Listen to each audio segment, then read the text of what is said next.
So today's episode is extremely fucked up. Viewer discretion is definitely advised. So this guy fascinates me. I've talked about him a lot because I just cannot get in that mindset of what the hell is wrong with him. I don't know what this person did. I know his name, but I don't know anything of what he's about. Edward Gein is his name. So you've probably heard of Psycho, Texas Chainsaw Massacre, Silence of the Lambs. This was all based off of a real guy. The characters were... This guy? Yes, the characters... Three? Some of the characters were all based off of this guy. Wow. He fascinates me, and I would like to get into his head if I could. Like, if I could sit down and talk to somebody, him not hurt me, and talk to somebody just to get inside their head, he would be somebody that I would want to talk to. As fucked up that is. Anyways, his name is Edward Theodore Gein, also known as the Butcher of Plainfield, or the Plainfield Gap. He was an American convicted murderer and a body snatcher. He was born August 27th, 1906 in La Crosse, Wisconsin. His mother and father were Augusta and George. So, his parents had a strict religious belief. They were hardcore religious people. His father worked many jobs and couldn't keep many due to the fact that he was an alcoholic. So it was said that Augusta would be verbally abusive towards George and her children. So the mom? The mom was verbally abusive towards George. She was a big butch of a woman. So George would go to the bar and get drunk after work. By the time he was drunk, he would then have the courage to stand up to his wife. He would beat her until she was on her knees, praying to God that her husband George would die. Augusta is psycho. Like, she's psycho. But Augusta, whatever her name is, wanted children, so they had 2 children. Henry was born in 1902, and Edward Gein was born in 1906.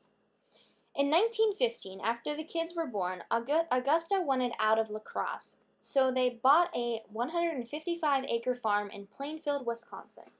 During the almost at the Great Depression. Got the big fucking farm. So they had money. I guess. 155 acres, that's big.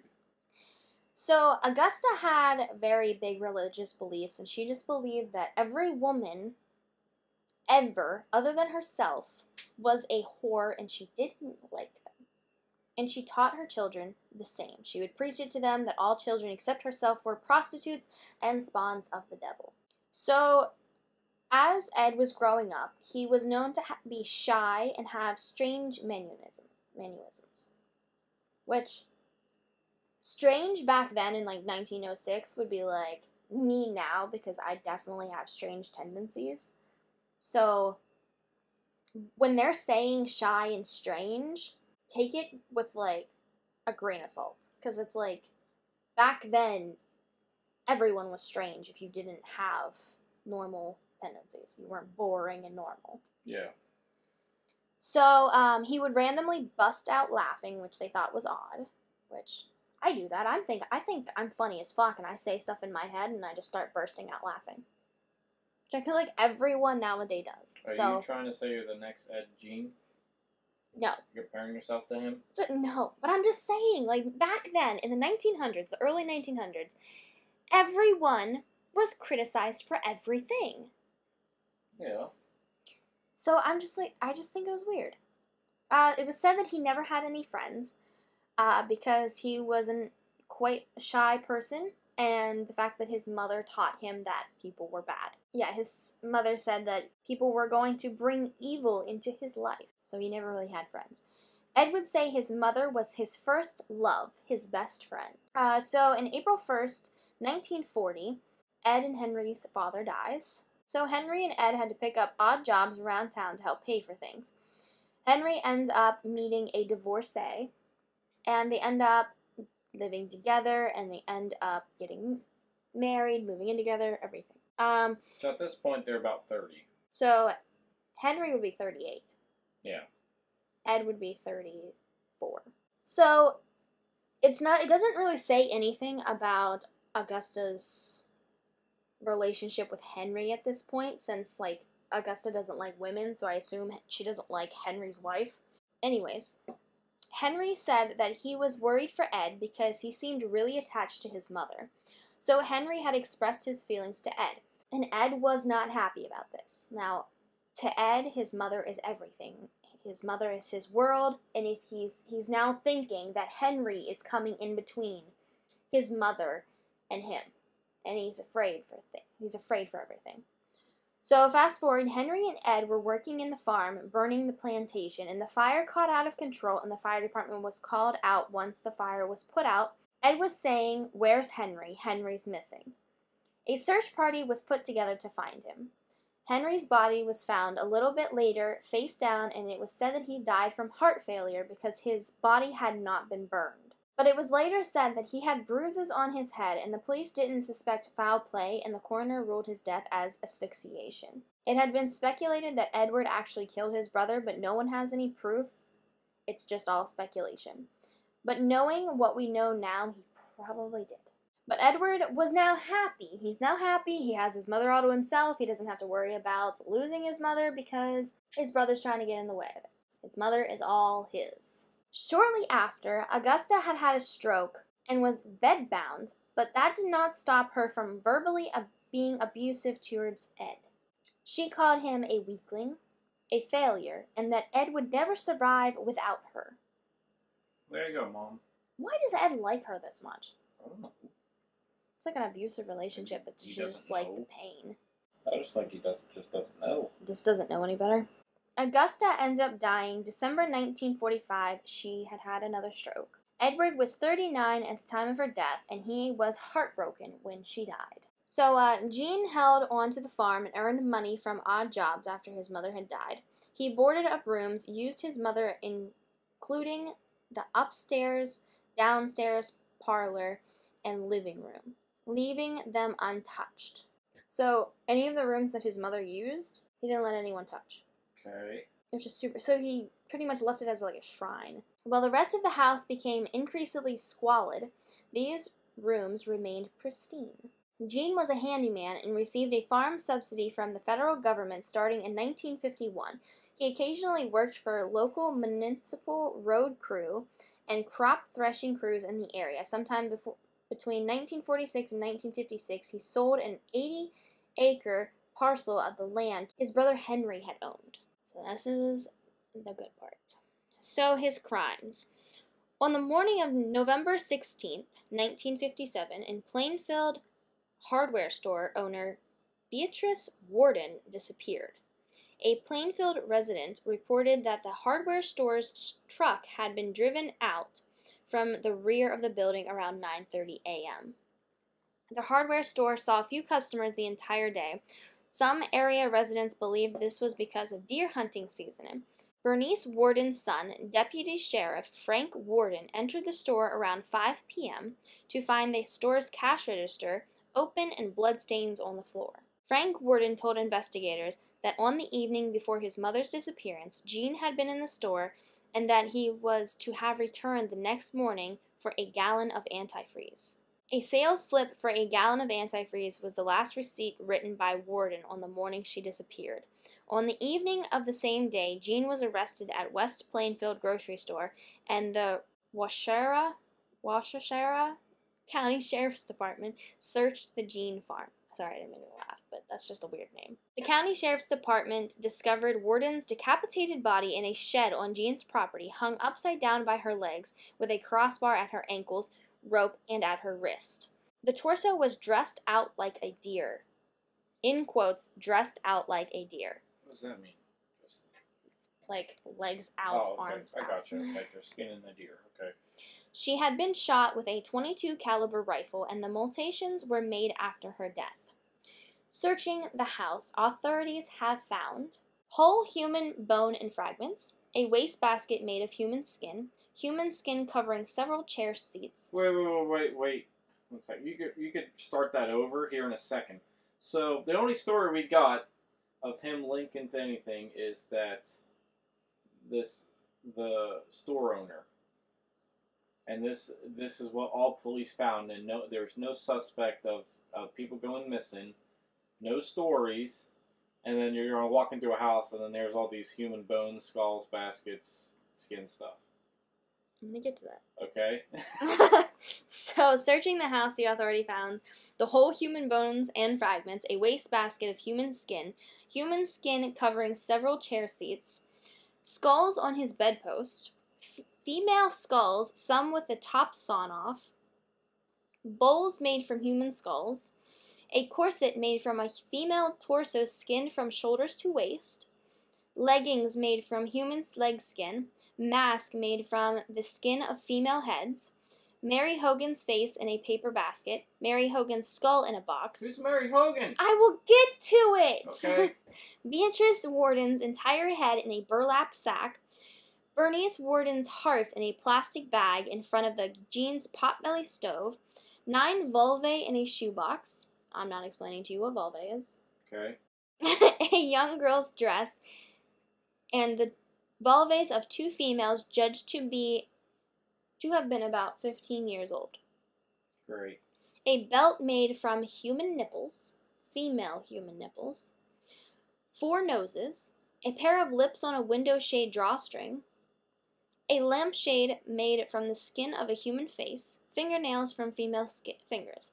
These artifacts were photographed at the State Crime Laboratory and then decently disposed of. When questioned, Gein told investigators that between 1947 and 1952, he made as many as 40 nocturnal visits to 3 local graveyards to exhume recently buried bodies while he was in a daze-like state. On about 30 of those visits, he said he came out of the daze while in the cemetery, left the grave in an order, and returned home empty-handed. On the other occasions, he dug up the graves of recently buried middle-aged women he thought resembled his mother, and took the bodies home, where he tanned their skins to make his paraphernalia. Gein admitted to stealing from 9 graves from local cemeteries, and led investigators to their locations. Alan Wilimowski of the State Crime Laboratory participated in opening 3 test graves identified by Gein. The caskets were inside wooden boxes. The top boards ran across, not lengthwise. The tops of the boxes were about 2 feet below the surface in sandy soil. Gein had robbed the graves soon after the funerals while the graves were not completed. The test graves were exhumed because the authorities were uncertain as to whether the slight Gein was capable of single-handedly digging up a grave during a single evening. They were found as Gein described. 2 of the exhumed graves were found empty. 1 had a crowbar in place of the body. 1 casket was empty. 1 casket Gein had failed to open when he lost his pry bar, and most of the body was gone from the 3rd grave. Yet Gein had returned rings in some parts of the bodies. Thus, Gein's confession was very corroborated. Soon after his mother's death, Gein began to create a woman suit that he could become his mother to literally crawl into her skin. Gein denied having sex with the bodies he exhumed, explaining, and I quote, "They smelled too bad." During State Crime Laboratory interrogation, Gein also admitted to the shooting death of Mary Hogan, a tavern owner missing since 1954, whose head was found in the house. But he later denied memory of details of her death. A 16-year-old youth, whose parents were friends of Gein, who attended ball games and movies with him, reported that Gein kept shrunken heads in his house, which Gein had described as relics from the Philippines, sent by a cousin who had served on the islands during World War II. Upon investigation by the police, these were determined to be human facial skins, carefully peeled from the corpses and used by Gein as masks. Gein was also considered a suspect in several other unsolved cases in Wisconsin, including the 1953 disappearance of Evelyn Hartley, a La Crosse babysitter. During questioning, Waukesha County Sheriff Art Sholey reportedly assaulted Gein by banging his head and face into a brick wall. As a result, Gein's initial confession was ruled inadmissible. Schuley died of heart failure at the age of 43 in 1968 before Gein's trial. Many who knew Schuley said he was traumatized by the horror of Gein's crimes, and this, along with the fear of having to testify, especially about assaulting Gein, caused his death. One of his friends said, and I quote, "He was a victim of Ed Gein, and surely as if he had butchered him." So, skip to the trial. On November 21st, 1957, Gein was arraigned on one count of first-degree murder in Worcestershire County Court, where he pleaded not guilty by reason of insanity. Gein was diagnosed with schizophrenia and found mentally incompetent, thus unfit for trial. He was sent to the Central State Hospital for the Criminally Insane, now is named the Dodge Correctional Institution, a maximum security facility in Waupun, Wisconsin, and later transferred to Mendota State Hospital in Madison, Wisconsin. In 1968, doctors determined Gein was mentally able to confer with counseling and participate in his defense. The trial began on November 7th, 1968. Go with you. Wow. And lasted 1 week. A psychiatrist testified that Gein had told him that he did not know whether the killing of Beatrice Worden was intentional or accidental. Gein had told him that when he examined a gun in Worden's store, the gun went off, killing Worden. Gein testified that after trying to load a bullet into the rifle, it discharged. He said he had not aimed the rifle at Worden and did not remember anything else that happened that morning. At the request of the defense, Gein's trial was held without a jury. With Judge Robert H. Gallimar residing, Gein was found guilty by Gallimar on November 14th. A second trial dealt with Gein's sanity. After testimony by doctors for the prosecution and defense, Gallimar ruled Gein not guilty by reason of insanity, and ordered him committed to Central State Hospital for the criminally insane. Gein spent the rest of his life in a mental hospital. Gein, Gallimar wrote, and I quote, "Due to prohibitive cost, Gein was tried for only one murder, that of Mrs. Worden. He also admitted to killing Mary Hogan," end quote. And many others. Well, I mean, he didn't kill the other people. He dug the graves up. Grave robber. Yes. He didn't kill the other people. Oh my goodness. I'm not done yet. You're not done yet? So, Gein's house and the 195-acre property were appraised at $4,700, which is equivalent to $42,000 in 2020. His possessions were scheduled to be auctioned on March 30th, 1958, amidst rumors that the house and the land it stood on might become a tourist attraction.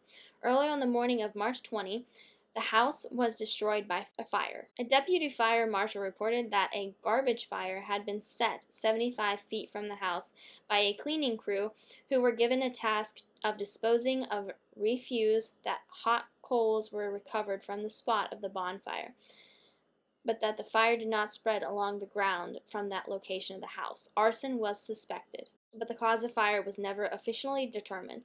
It was possible that the fire was not considered a matter of urgency by the fire chief, Frank Worden, son of Beatrice Worden, Gein's last victim. When Gein learned of the incident while in detention, he shrugged and said, "Just as well." Okay. Gein's 1949 Ford sedan, which he used to haul the bodies of his victims, was sold at public auction for $760, which is equivalent to $6,800 in 2020, to Carnival sideshow operator Bunny Gibbons. Gibbons charged carnival goers 25 cents admission to see it. Well, I mean, she's making money.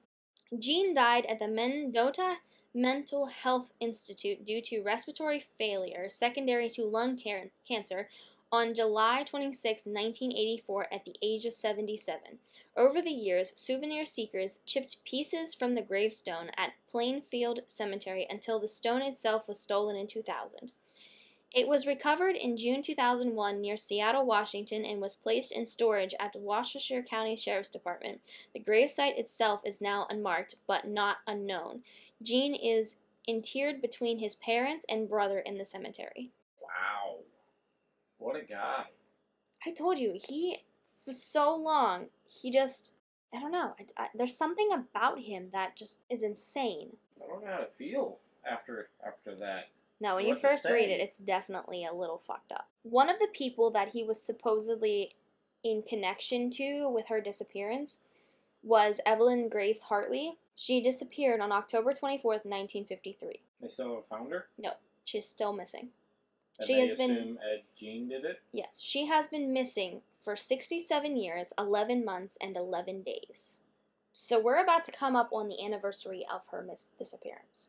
So the next episode will actually air on the date that she went missing, October 24th. We're going to do an entire episode of Evelyn Hartley, including her disappearance, the investigation, and the aftermath, and just discussing up-to-date development. So that'll come out on October 24th.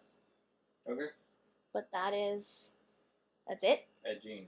That's Ed Gein. Okay, so that is it for today's episode discussing Ed Gein. October 24th, there will be a special episode discussing Evelyn Grace Hartley's disappearance, and the picture above is from Crime Blogger 1983. It has the information of La Crosse Police Department along with her case number. All of that information will also be listed in the description below.